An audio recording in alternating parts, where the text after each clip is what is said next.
بہار میں ایک خاندان کی خوشیاں غم میں بدل گئیں جب بیٹے کی شادی کی رات باپ کو پولیس اٹھا لے گئی اور 2 دن بعد اس کی لاش ملی۔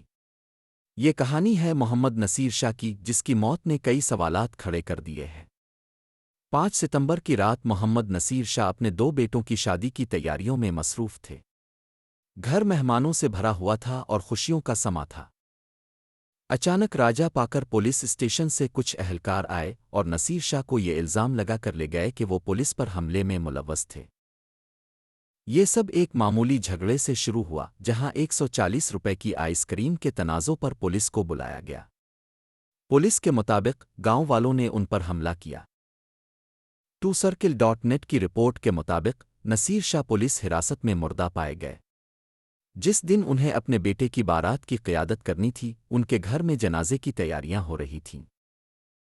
اہل خانہ اور رشتہ داروں کا الزام ہے کہ انہیں پولیس حراست میں تشدد کا نشانہ بنا کر مارا گیا۔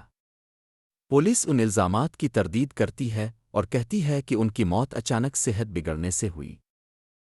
نصیر کی اہلیہ سمینہ بی بی کا کہنا ہے کہ ان کے شوہر کو پولیس نے قتل کیا ہے۔ وہ زور دیتی ہیں کہ وہ کسی حملے میں ملوث نہیں تھے اور نہ ہی کسی بیماری سے مرے۔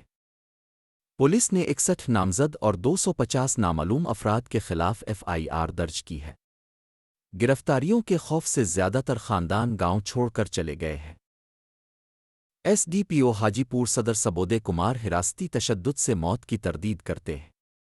ان کا کہنا ہے کہ نصیر کو ہسپتال لے جایا گیا جہاں علاج کے دوران ان کی موت ہوئی۔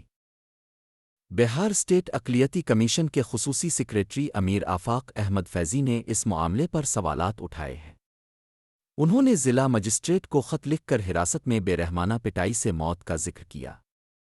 خط میں گاؤں والوں کے بیانات کا حوالہ دیا گیا ہے جس میں پولیس پر تشدد اور جھوٹے مقدمات درج کرنے کا الزام ہے۔ اقلیتی کمیشن نے اس معاملے کا نوٹس لیا ہے اور تحقیقات کے لیے ایک ٹیم جائے وقوع کا دورہ کرے گی۔ یہ ایک سنگین معاملہ ہے جو انصاف اور انسانی حقوق پر سوال اٹھاتا ہے۔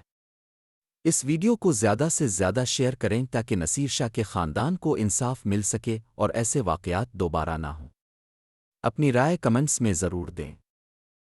اس طرح کی ویڈیوز کے لیے دکن فائلز چینل کو سبسکرائب کریں اور تازہ ترین خبروں کے لیے Urdu news portal Deccan files کا مشاہدہ کریں۔